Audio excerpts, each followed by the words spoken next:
Hi, everyone. This is the Ed puzzle of Mrs. Mraz doing the read aloud for A Young Tinkerer Builds a Windmill, Electrifying a Nation by Sarah Childress. You'll have comprehension questions within this read aloud. And one thing to remember is this is a biography. That's the text structure of this story. It's a biography about a man in Malawi. So here we go. Malawi is a landlocked country in southeastern Africa, 1/5 of which is taken up by the enormous Lake Malawi. So remember, it's landlocked, which means it doesn't touch an ocean or a coast.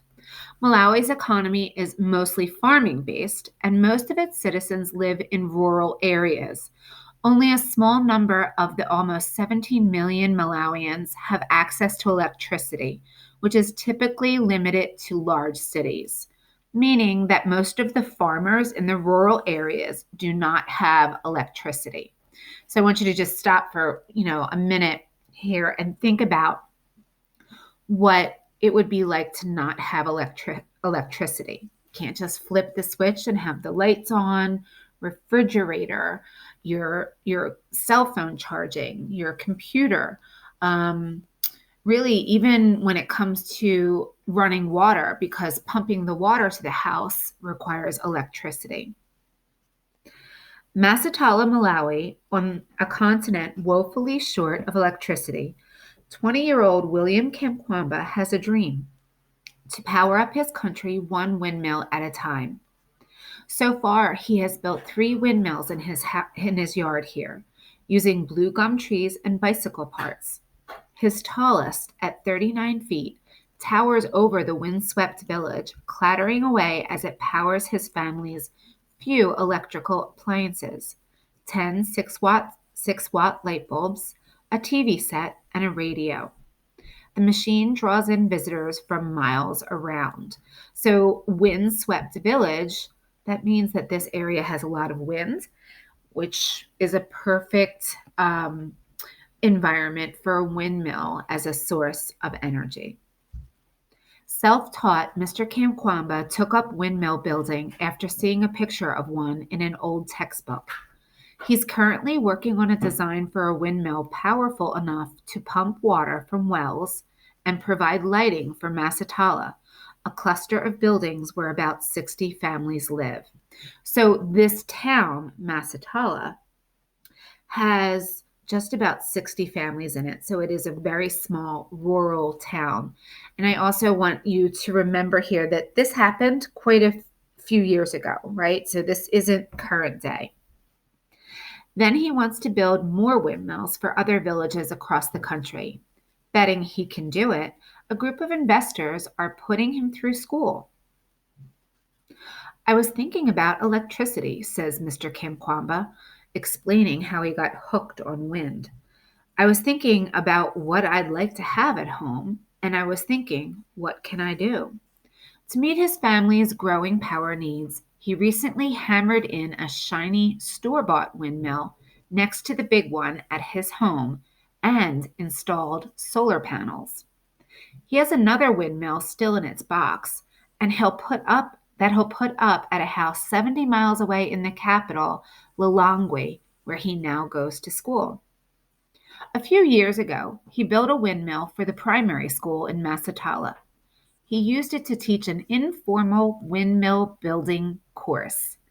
Lately, he has offered to help the village handyman down the road build his own machine. So the way that this text is working, we're kind of going back and forth. Current day as to what he's doing now, and then going back to how it started. So the text in this biography is going backwards and forwards in time. Okay, so that's a little hard to keep track of, but notice that. A few years ago, he built I already read that. Sorry, here we go. Energy poverty, the scarcity of modern fuels and electrical supplies in poor parts of the world. Remember, scarcity means not enough of. So in poor parts of the world, there's not enough fuels and electrical supplies. And that's really important to run a society. Okay. The windmill at the Kamkwamba family compound, a few brick buildings perched on a hill overlooking the village, has turned it into a stop for the curious. People trekking across Malawi's arid plains drop by. Villagers now regularly make the dusty walk up the hill to charge their cell phones. So, this is just telling us about two different things here. That because there isn't enough energy anywhere in Malawi, that people all over the country are really interested in this windmill. So they're coming to Masatala, this small little town, and walking across the arid plains. That just means really dry. So the author is using words like arid and dusty to help us understand how dry the area is. There's a lot of drought and not a lot of water. Okay, so they want us to know that. The contraption causing all the fuss is a tower made from lashed together blue gum tree trunks. From a distance, it resembles an old oil derrick. So that's one of those oil stands that sort of look like electrical towers, is what they kind of look like. For blades, Mr. Kamkwamba used flattened plastic pipes. He built a turbine from spare bicycle parts. When the wind kicks up, the blades spin so fast they rock the tower violently back and forth. Mr. Kamkwamba's wind obsession started 6 years ago. He wasn't going to school anymore because his family couldn't afford the $80 a year tuition. So this short little paragraph in paragraph 10 is included so that the readers get a better understanding and can make a connection to how poor his family is. It also wants us to know that how he was overcoming obstacles, right? So one obstacle was that he couldn't go to school anymore. And rather than just waste time or just work out in the farm, he decided to continue reading. When he wasn't helping his family farm ground nuts and soybeans, he was reading. He stumbled onto a photograph of a windmill in a text donated to the local library and started to build one himself. The project seemed a waste of time to his parents and the rest of Masatala. At first, we were laughing at him, says Agnes Kamkwamba, his mother. We thought he was doing something useless. The laughter ended when he hooked up his windmill to a thin copper wire, a car battery, and a light bulb for each room of the family's main house. This is a big deal. The family soon started enjoying the trappings of modern life, a radio, and more recently, a TV. They no longer have to buy paraffin for lantern light. 2 of Mr. Kamkwamba's 6 sisters stay up late studying for school. So it shows you how much it's changed their life. But this paragraph also helps shine a light on how different their world is from ours, right? The trappings of modern life. Woohoo, they have a radio. And they most recently got a TV. And this part is important. Now his sisters don't have to squeeze in all of their studying before the sun goes down, because before that, they would only be able to read by candlelight. That's what a lantern is. Our lives are much happier now, says Mrs. Kamkwamba. The new power also attracted a swarm of admirers. Last November, Hartford Magazine, a Malawian educator, heard about the windmill. Oh, I'm sorry, I said Hartford Magazine. Sorry. November, Hartford Magazine, a Malawian educator, heard about the windmill and drove out to the Kamkwamba house with some reporters. After the news hit the blogosphere, a group of entrepreneurs scouting for ideas in Africa located Mr. Kamkwamba.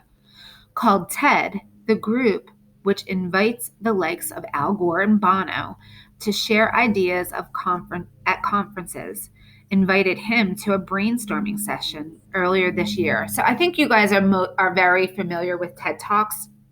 Um, Al Gore, you know who he is, right?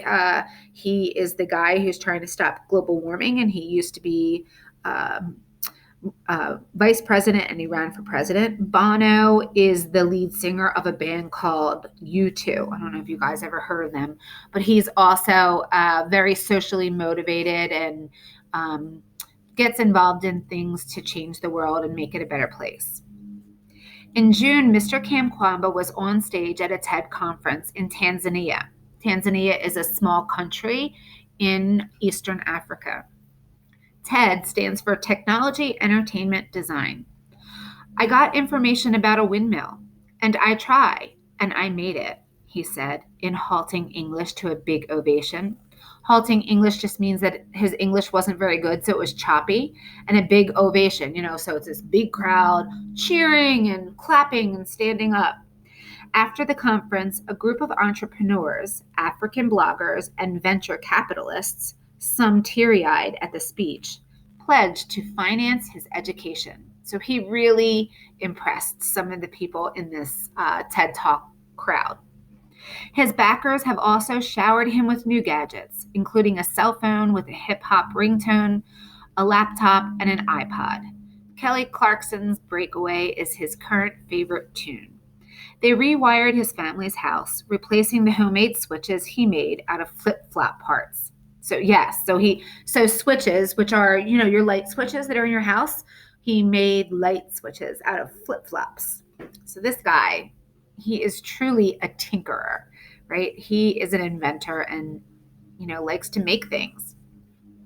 They're paying for him to attend an expensive international academy in the capital, Lilongwe, for children of expatriate missionaries and aid workers. So that just means that there's a lot of foreigners, like from places like England or the United States, that are in Africa, and this school is a school where they send their children.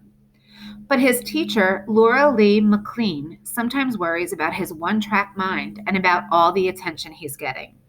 I don't want him to be seen as William the Windmill Maker, said Mrs. McLean one day recently. While Mr. Kamkwamba quietly plowed through homework, his classmates were busy gossiping and checking their Facebook profiles. That kind of shows you how long ago this was. Kids today, you all know that you're not on Facebook. They would have been on Instagram, right? Or doing TikTok videos. Mr. Kamkwamba has taught his family to maintain the windmill when he's away at school. His sister, Dolise, and cousin Jeffrey can quickly scamper up the tower as it sways and clatters in the wind to make repairs. A steady stream of curiosity seekers make the trip to Kamkwamba compound, mostly unannounced. The visits are unsettling for the reserved family. Reserved just means they're shy and they're not used to being in the spotlight and getting attention. One afternoon, a pair of Malawian health workers came by to get a closer look and meet Mr. Kamkwamba. The family scattered, leaving the pair dressed in shirts and ties for the occasion, standing awkwardly in the yard. They scattered because they were kind of afraid of the visitors. We have heard about his windmill, and so we wanted to see it for ourselves, one finally spoke up.